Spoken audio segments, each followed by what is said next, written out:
Now, welcome to part 8 of my story about what happens if Ahsoka Tano had never left the Jedi Order, and instead if she and Fives begin to unravel the true and final purpose of the Clone Army, which is of course to carry out Order 66 and kill the Jedi.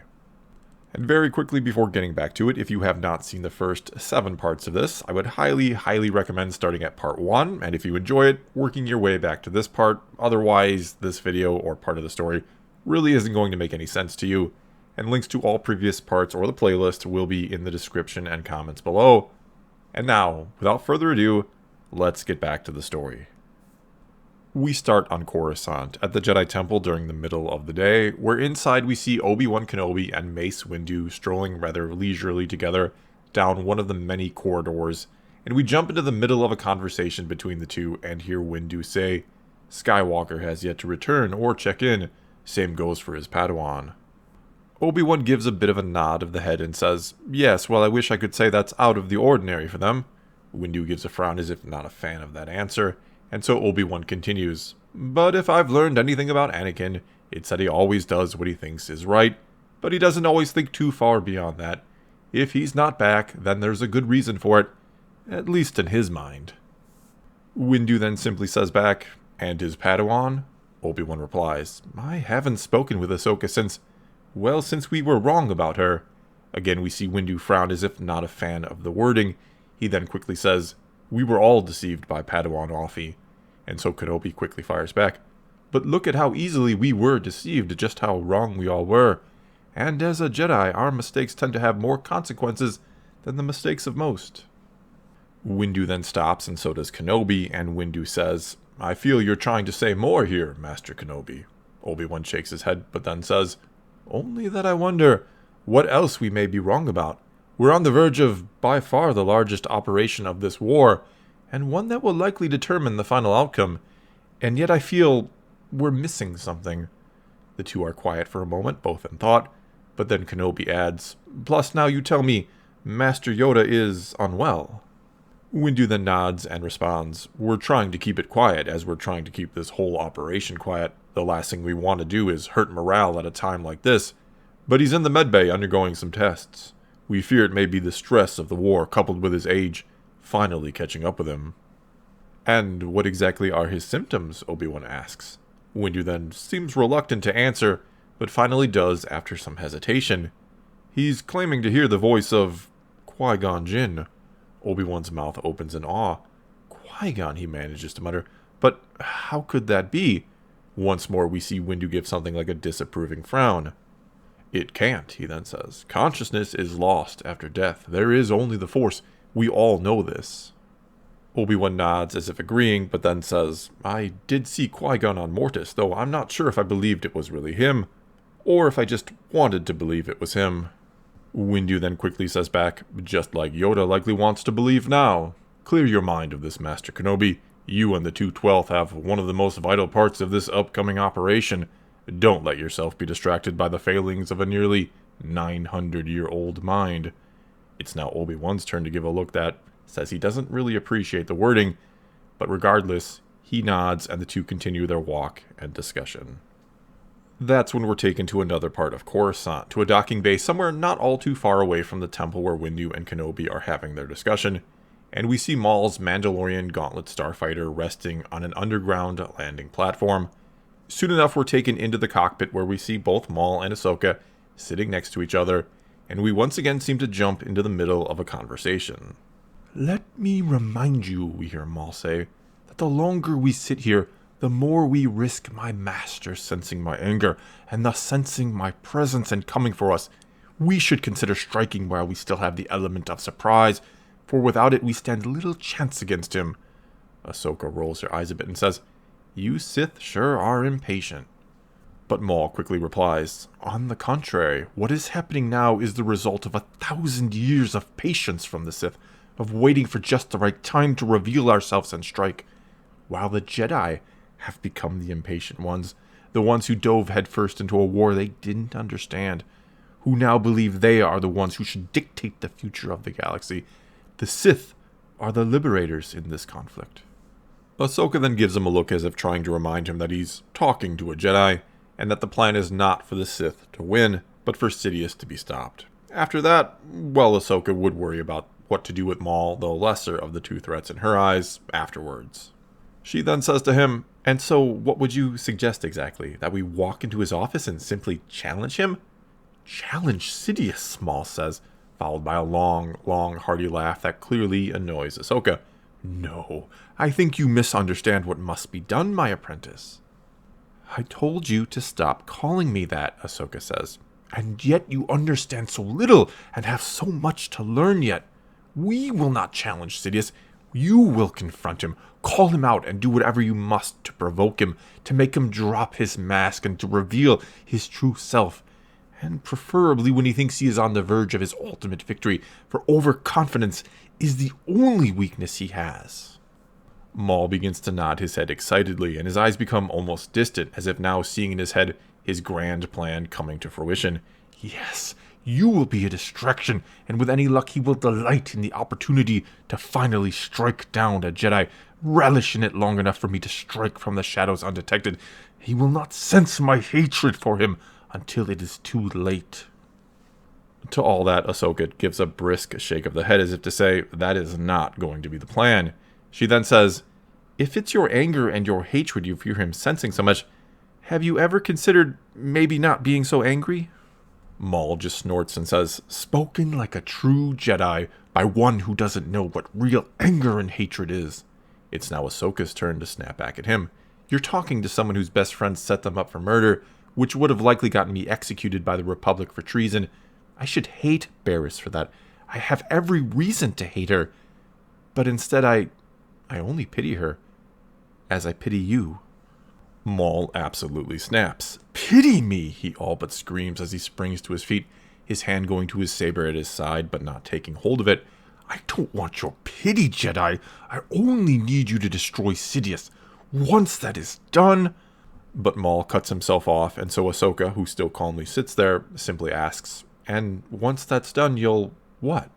Maul raises his hand and forms a fist. "Then I shall deal with Kenobi once and for all." "And then what?" Ahsoka quickly asks. "Where do you focus your anger after that?"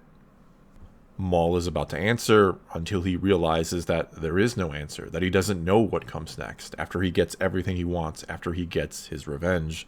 Ahsoka then gets to her feet, glances at Maul's hand resting on his lightsaber, and momentarily, by the look on her face, seems to remind herself that she's unarmed, that Dooku destroyed her sabers, and then she cautiously says, "Perhaps there will be another way for us to defeat Sidious, one that doesn't require all this hatred." Maul then says, shaking his head, "Hate is my only weapon, the only thing that gives me strength, the only thing I have left. Without it, I am nothing." Ahsoka shakes her head and says, "No, without it, you could finally be something." For a very brief moment, Maul seems to consider her words, but then a look of rage washes over his face, and he turns and begins to storm out of the cockpit, but stops after a few steps. Ahsoka then says, "What happened to you? How did Sidious find you? Why are you like this? Why did you choose this life?"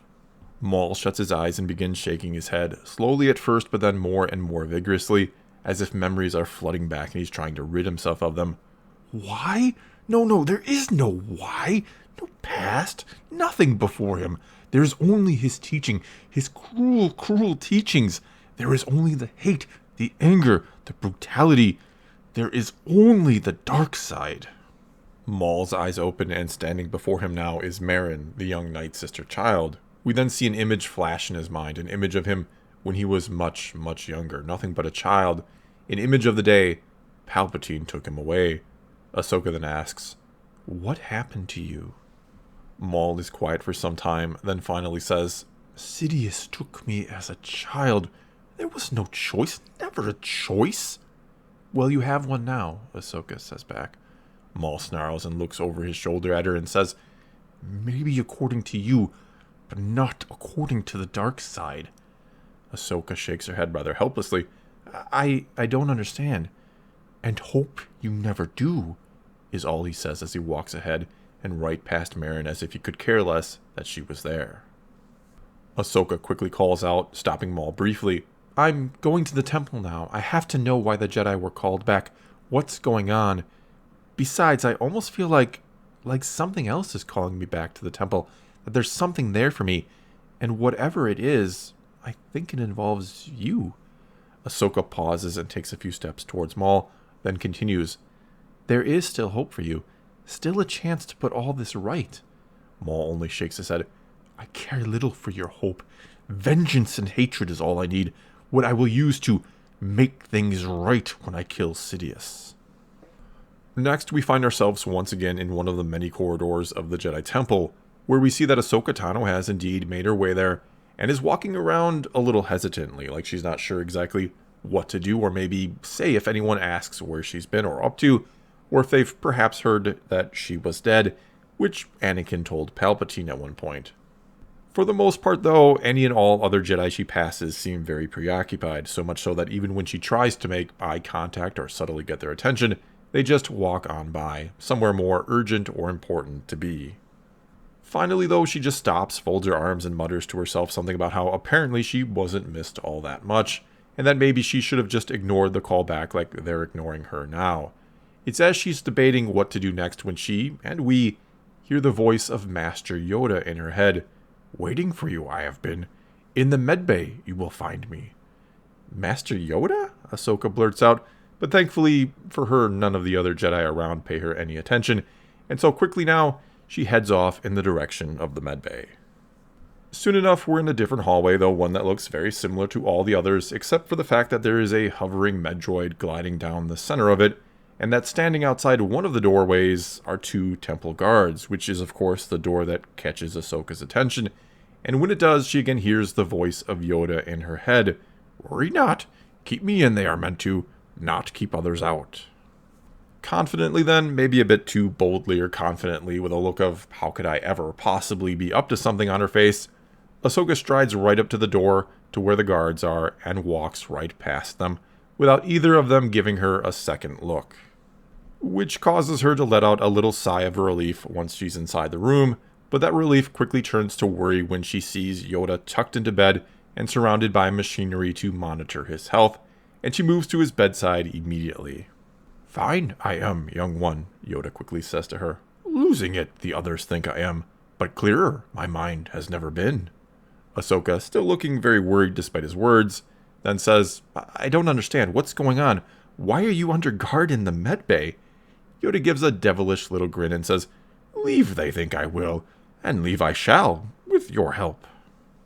Ahsoka just looks at him with helpless confusion. Yoda continues, A vision I had, the words of an old friend I heard, told to tell no one about it I was, told to trust no one I was, except you and the one you now travel with. Ahsoka looks stunned and at a loss for words for a moment, then guilt takes root on her face and she starts to fumble for words, but Yoda cuts her off and says, Explain you need not. A part to play in this Maul has. To Dagobah we will all go. It takes Ahsoka a moment or two to process that, and then she shakes her head and says skeptically, He isn't going to like that idea, and I don't know that I like that idea either. How are we even going to get you out of here? Yoda grins. Skywalker's apprentice, are you not? How to handle tricky situations, has he not taught you? Ahsoka grins, but she quickly pushes it away and asks, What's going on? Why have all the Jedi been ordered back to the temple? Yoda responds, Ending the war is. One final conflict is before us. To battle, all of us have been called. Ahsoka shakes her head. No, that's a bad idea. The clones, they... Ahsoka cuts herself off and looks like she's about to just fall silent, but then the dam breaks. The clones, they've been programmed to turn on us, to turn on the Jedi. But the new helmets, they can stop it. And I know who Sidious is. I know, and I didn't immediately come and tell the Jedi because... Because afraid you were, Yoda says, nodding his head slowly as if understanding completely. Afraid not of the Sith, but of what the Jedi have become. Ahsoka shuts her eyes tight and nods her head. After a moment, she opens her eyes and says, Palpatine is the Sith Lord we've been looking for. He is Darth Sidious. Yoda looks extremely troubled by the news. Certain of this, you are? Ahsoka gives him one firm, confident nod of the head before saying, Maul told me, and I do believe him. Yoda replies, Then matters are worse than I feared. Make haste to Dagobah, we must. Ahsoka quickly shakes her head and says, Shouldn't we, I don't know, maybe tell the council, but only the members you absolutely trust? Shouldn't we stop Palpatine immediately? Go to arrest him or something? Yoda considers all that for only a moment before saying, "Only in the Force our trust must be placed now. To Dagobah, it leads all of us." Next, we're taken out into space, onto the bridge of a separatist ship where we see General Grievous standing silently and menacingly. Suddenly, a hologram of Sidious springs up before him, and the general falls to a knee and bows his head low. Sidious then says, "The Jedi are preparing to make one final assault, and so now is the time for us to win this war with a final assault of our own."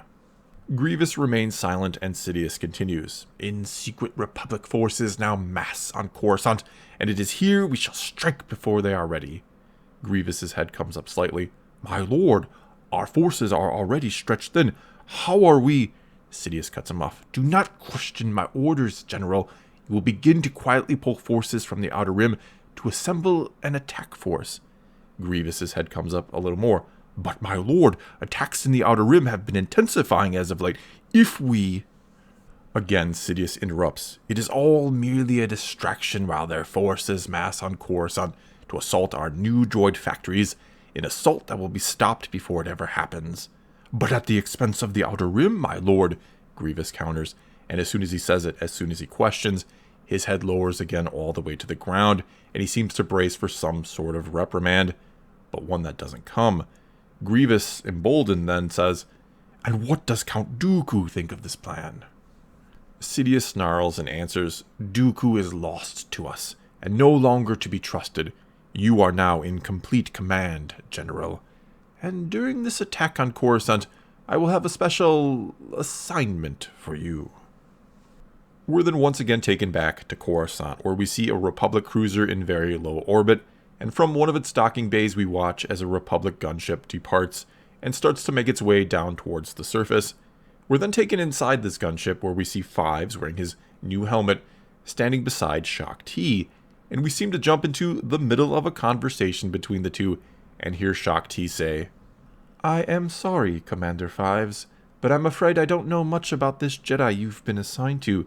Just that she only recently has been knighted, and until now she has mostly been kept out of the fighting, which means she's likely going to be heavily relying on you and your expertise." Fives gives a nod of the head. "I'll do all I can to help, General." Shaak Ti replies, "I have little doubt of it, Commander." There's a moment of rather awkward silence before we then hear Fives ask, "And why are you returning to Coruscant, General? If I may ask, that is." Shaak Ti responds, "I will be working closely with the Chancellor during the upcoming operation, and protecting him if need be, I suppose, though I see little likelihood of that being required. All the fighting will be far from here." We then watch as the gunship momentarily lands near an assembled legion of clone troopers, all of them in white armor that gleams in the late afternoon sun, and all of them, to a man, unmoving, lined up in perfect formation. Fives hops off the gunship, at which point Shaak Ti says, "May the Force be with you," before the ship takes off once more and into the sky. Fives then marches right up to the assembled clone troopers, and if possible they seem to all stand even more at attention as he approaches. Fives then begins to walk along the first row of clones, as if inspecting them, and then says to himself, "Looks like we got ourselves a whole legion of shinies." A female voice behind him then says, "A whole legion of what?" Fives turns around and sees that standing behind him is a young, maybe early 20s human Jedi with reddish-brown hair. Immediately then Fives snaps to attention and salutes her, but the female Jedi looks a bit uncomfortable and waves that away. "Please, that won't be necessary. CT-5555, is it?" "Fives, you can just call me Fives, General Makan, is it?" Again, the Jedi sort of waves that away, though now there is a friendly smile on her face as she quickly says, "You can just call me Attain." Fives nods a bit and says, "Very good then, General. I mean, Attain." The two are quiet for a moment, then Attain asks, "What was it you called them before? Shinies?" Fives replies, "We call them that because their armor, it's still all nice and shiny, because they haven't seen combat yet." Saying that seems to trigger something in Fives, and he looks again at the legion of troops assembled before him, and he and we now notice they all still wear the old Phase 2 helmets. Fives then says, General, I don't suppose you know if our legion will be issued the new helmets soon." Fives and knocks on his Phase 3 helmet that he's wearing and says, "There are quite the upgrade." To that, Attain says, "Afraid we've been placed pretty low on the priority list. I'm not sure we'll have them before the operation." Fives says nothing, but as if suddenly sensing something from him, a change in his emotional state perhaps, Attain then says, "Seems as if that news troubles you a great deal. Are they really that much of an upgrade?" Fives says to that, "They are, General. In fact, you could almost call them lifesavers. That's how big of an upgrade they are." Attain then looks somewhat troubled to hear that, but says, "Well, at least we have you here to lead them, or I mean, us to lead them, of course. Either way, I'm sure, new helmets or not, we'll do just fine, and everything will end up fine. And who knows, maybe this battle will hopefully bring an end to this war." Next, we're taken to a different part of Coruscant again, back to Maul's Mandalorian ship, where on board we see Maul pacing back and forth like a caged animal, all the while young Merrin sits nearby watching quietly. And as he paces, we hear Maul talking to himself, questioning coming here, questioning trusting the Jedi, trusting Ahsoka, questioning if Sidious can even really be killed.